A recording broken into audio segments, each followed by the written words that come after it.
नमस्कार दोस्तों, हमारे YouTube चैनल पर एक बार फिर आपका स्वागत है। आज मैं आपके लिए संविदा वर्ग 3 से संबंधित एक बहुत ही इंपॉर्टेंट जानकारी लेकर आया हूं, जिसमें हम बात करेंगे पीवी का सच जो सामने आया है। पेपर लीक होने की असली वजह क्या है। बहुत सारे लोगों के मन में सवाल उठ रहे हैं कि सर इतनी ज़्यादा सिक्योरिटी होने के बाद, इतनी गोपनीयता होने के बाद, वो 3 स्टेप वेरिफिकेशन होने के बाद भी इतनी सारी सब चीज़ें थी, उसके बाद भी आखिर ये स्क्रीनशॉट बाहर कैसे आते हैं या इतना बड़ा घोटाला कैसे हो जाता है।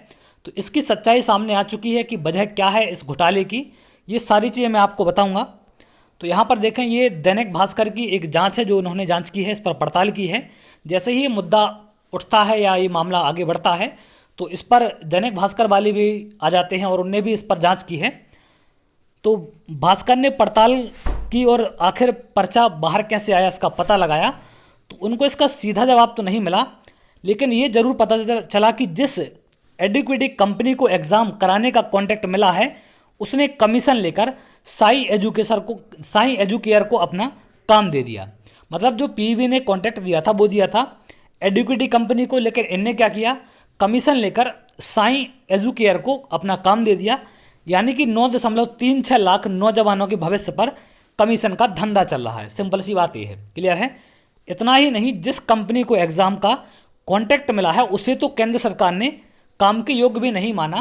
मतलब जो आपकी एक कंपनी है एडुकेटी, इसको केंद्र सरकार ने ऑनलाइन एग्ज़ाम कराने के लिए अयोग्य घोषित किया है, उसके बाद भी इसे राज्य सरकार ने एग्ज़ाम कराने का कॉन्ट्रैक्ट दे दिया। तो आप यहाँ से अंदाज़ा लगा सकते हैं कि कोई बड़ी बात नहीं है एग्ज़ाम का लीक हो जाना या पेपर का लीक हो जाना, क्योंकि जब वो अयोग्य ही है तो आप उसको एग्ज़ाम देंगे, तो ऐसी घटनाएँ आम बात हैं उसमें।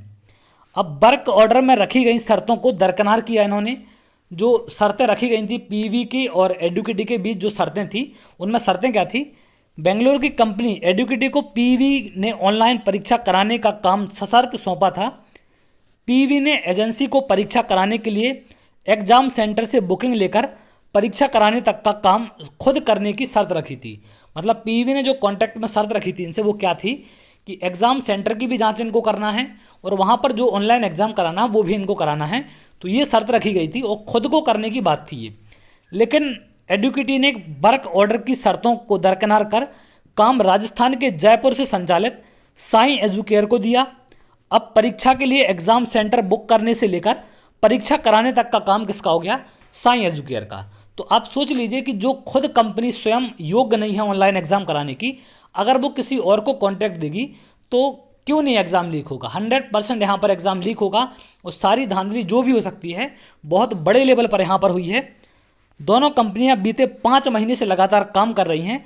इसके बावजूद पीवी चेयरमैन और परीक्षा नियंत्रक ने मामले में एग्ज़ाम सेंटर बुकिंग और एग्ज़ाम प्रोसेस की जांच तक नहीं की। मतलब ये भी नहीं हो सका कि चलो हमने एग्ज़ाम कॉन्ट्रैक्ट दे दिया है इनको, उसके बाद इतना तो फ़र्ज बनता है कि एग्ज़ाम को थोड़ा सा चेक करें कि कौन सी कंपनी डील कर रही है, कैसे एग्ज़ाम कराया जा रहा है। तो इन सब से कोई मतलब नहीं। एग्ज़ाम दे दिया कमीशन बेस पर कि आप एग्ज़ाम करा दें, अब कौन कराएगा, कैसे कराएगा या कितना कमीशन लेगा, क्या करेगा, इससे कोई मतलब नहीं है। ये इनका कॉन्ट्रैक्ट है, आप साइड में देख सकते हैं। इनके बीच जो कॉन्ट्रैक्ट हुआ था वो कॉन्ट्रैक्ट है। तो इसमें बात यही थी कि जो करना काम किसको करना था, एडुकेटी कंपनी को करना था, लेकिन इनने कॉन्ट्रैक्ट किसको दिया, साई एजुकेयर को। तो ये जो कॉन्ट्रैक्ट आप देख रहे हैं ये एडुकेटी और साई एजुकेयर के बीच का कॉन्ट्रैक्ट है। केंद्र सरकार ने एडुकेटी को अपात्र बताया है। मिनिस्ट्री ऑफ स्किल डेवलपमेंट के डायरेक्टर जनरल ऑफ ट्रेनिंग ने एडुकेटी care technology private limited Bengaluru को ऑनलाइन एग्ज़ाम कराने के लिए अपात्र घोषित किया है। तो यहाँ पर देख सकते हैं कि अपात्र घोषित किया है। इसकी एक रिपोर्ट भी जारी की थी। इसमें देश की 4 कंपनियों को कंप्यूटर बेस्ड टेस्ट के लिए अपात्र घोषित किया गया था।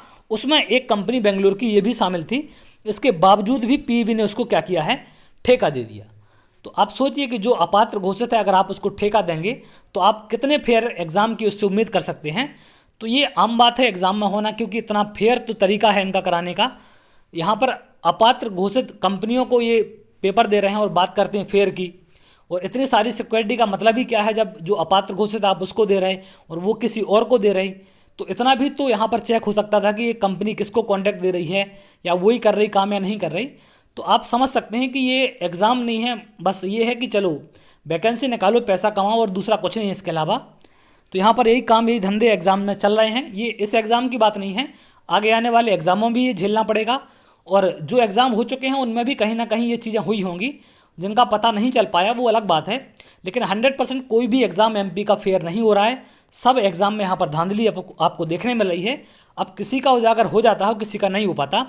तो इस वीडियो को आप जितना ज़्यादा से ज़्यादा हो सके आप लोगों तक पहुँचाएँ, जिससे उन सबको इसकी सच्चाई पता चल सके कि आखिर असली वजह क्या है पेपर के लीक होने की, और क्यों आखिर ये पेपर लीक हो रहे हैं। तो अगर आपको वीडियो अच्छा लगा हो तो वीडियो को लाइक कर लें और चैनल को सब्सक्राइब कर लें, जिससे आगे आने वाले और भी इंपॉर्टेंट वीडियो आपको मिल सकें। तो चलिए बहुत जल्द अगली वीडियो में मिलेंगे, तब तक के लिए बहुत बहुत धन्यवाद।